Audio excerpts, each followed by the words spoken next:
Sion Karsanti, Isra Kifat et Chaim Oshri étaient âgés de 22 ans en 1967 lorsqu'ils ont été photographiés à leur insu par David Rubinger alors qu'ils se trouvaient devant le mur occidental, le lieu le plus sacré du judaïsme. 3 parachutistes israéliens immortalisés et une photo devenue un symbole de la guerre des 6 jours. Ils venaient de mener des combats pendant 2 jours contre les soldats jordaniens à Jérusalem-Est. Pris dans la bataille, ils n'avaient pas immédiatement compris qu'ils se trouvaient devant l'ancien mur de soutènement du deuxième temple juif détruit par les Romains en 70. Ce mur, sacré pour les Juifs, leur était devenu inaccessible depuis la guerre israélo-arabe de 1948, à l'issue de laquelle la Jordanie avait pris le contrôle de Jérusalem-Est et notamment de la vieille ville. Ces 3 jeunes hommes sont devenus des héros malgré eux. La famille Karsanti. Une maison modeste à Afula. Sion nous reçoit.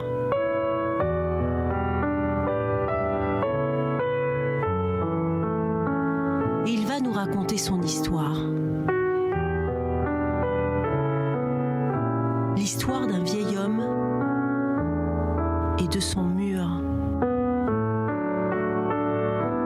Mais dans ses yeux, c'est le regard d'un pays qui s'exprime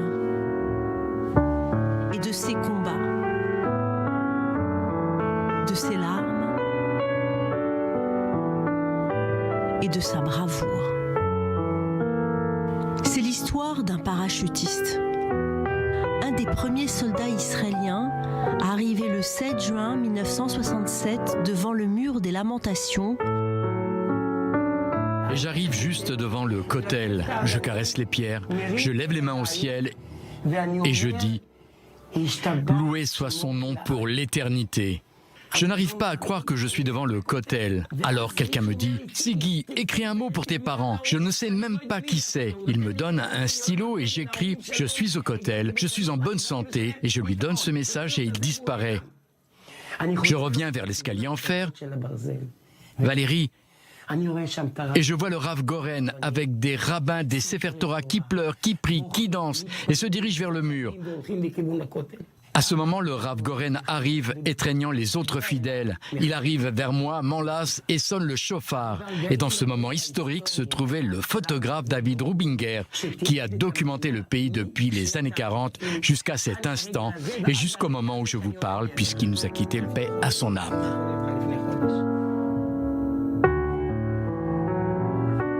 Isra Kifat, Chaim Oshri et Sion Karsanti, 3 parachutistes arrivés devant le lieu le plus saint du judaïsme, le mur occidental du temple de Jérusalem, où les Juifs ne pouvaient plus prier depuis 19 ans.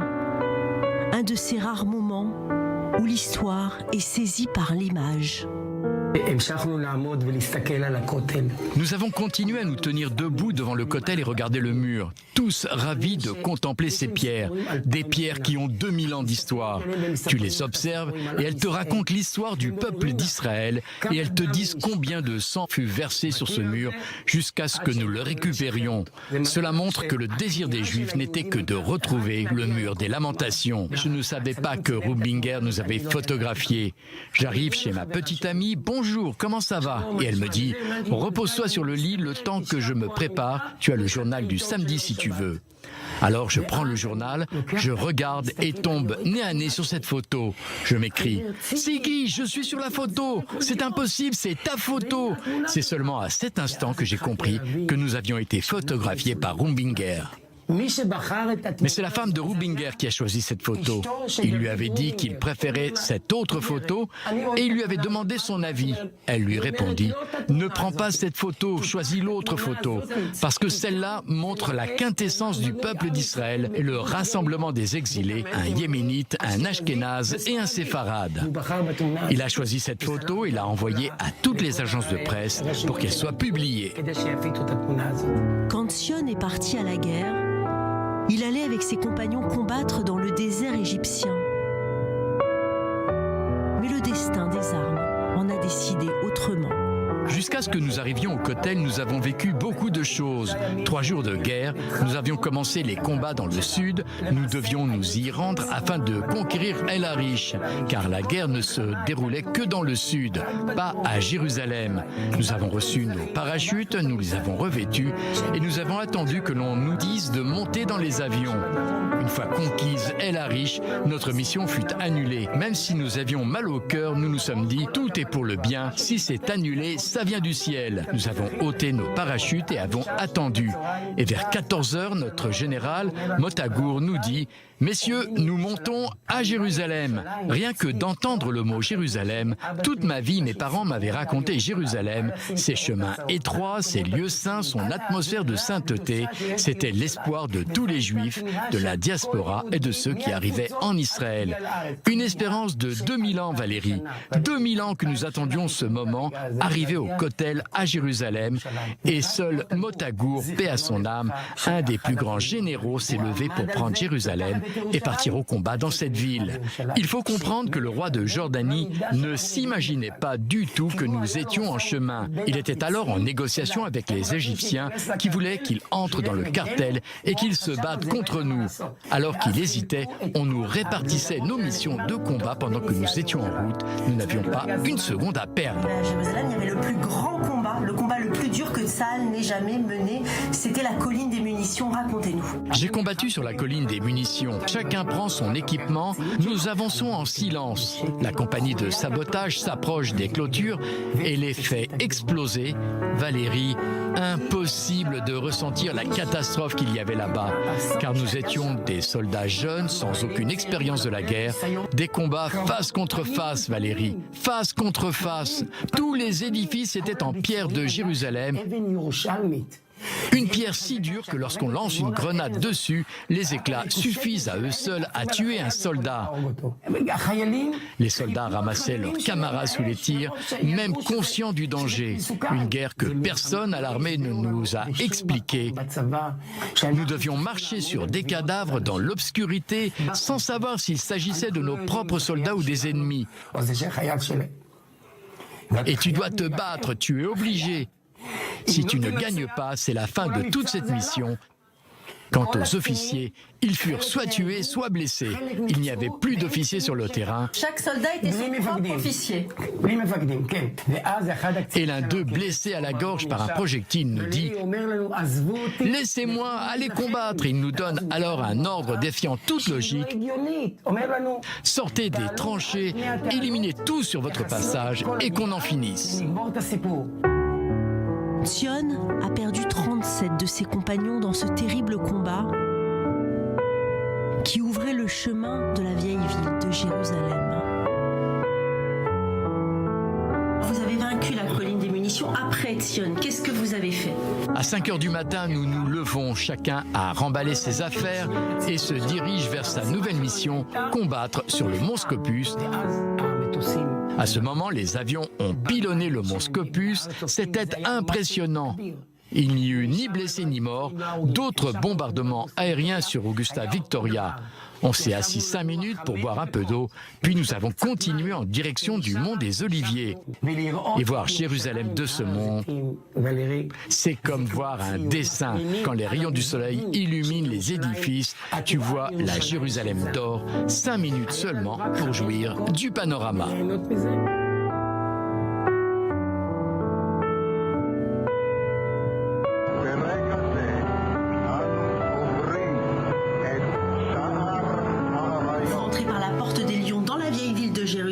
Nous avons continué à nous battre en direction de la Porte des Lions, toujours sous le feu des snipers. Ils se tenaient sur les toits et nous tiraient dessus, mais nous savions comment gérer cela.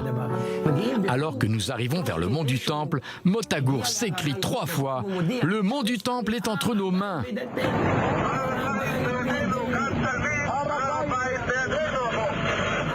Le peuple d'Israël attend notre victoire. Soyez forts et arrivez sains et saufs. Il a fait venir tous les blessés des hôpitaux sur le champ de bataille pour montrer aux combattants que leurs amis étaient tous en vie. Cela n'a duré que 15 minutes. Je marche, j'arrive vers la muraille. Je regarde et vois une porte en fer. J'ouvre la porte, je jette un coup d'œil. Il y a des escaliers en fer. Passe la porte, l'arme pointée vers le haut. Je m'appuie sur le côté gauche et je tire vers les snipers. Ils savaient que nous viendrions à cet endroit précis. Ça mitraillait à tout va. C'était inimaginable. Malgré cela, je descends les escaliers lentement. Je continue à canarder l'ennemi et j'arrive sur un sentier étroit, 3 mètres environ.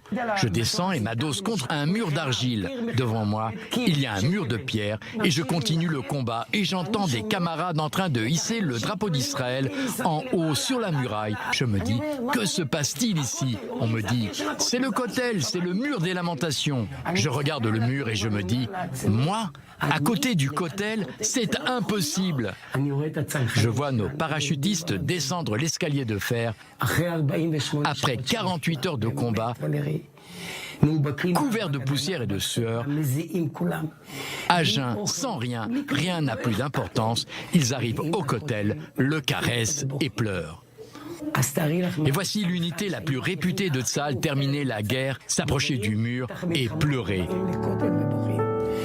Telle est l'âme du peuple juif dans le monde entier.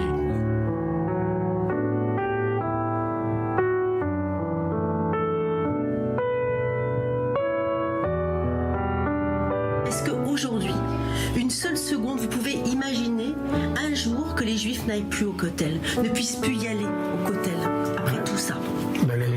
Quand nous nous sommes assis en face du mur, tous les parachutistes, et que nous ressentions toute cette joie, toutes ces émotions avec la chanteuse Yafa Yarkoni, et que nous avons chanté, nous sommes passés en un instant de la tristesse à la joie.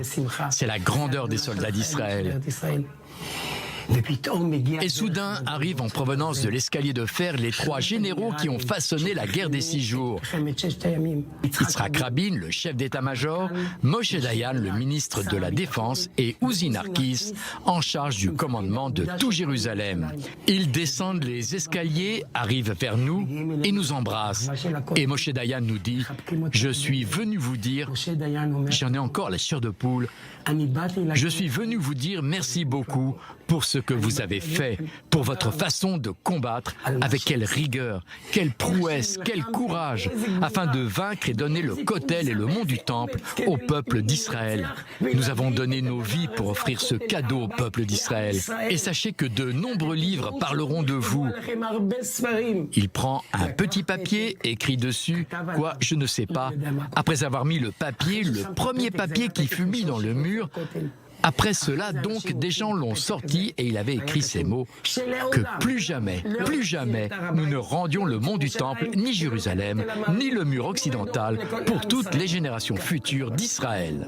Alors maintenant, vous êtes père de 3 enfants, grand-père de 6 petits-enfants. Comment est-ce que vous leur racontez cette histoire? Qu'est-ce que vous leur transmettez de toute cette aventure? Mes enfants ont grandi avec ces histoires. Puis j'ai attendu la chose la plus importante, mes petits-enfants.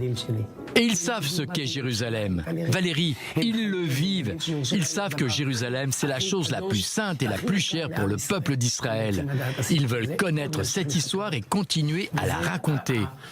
Et c'est mon plus grand bonheur et mon plus grand plaisir. Voici les fruits que j'ai reçus en cadeau. C'est ce que j'ai attendu toute ma vie. Oui, parce qu'il a un grand-père qui fait partie de l'histoire.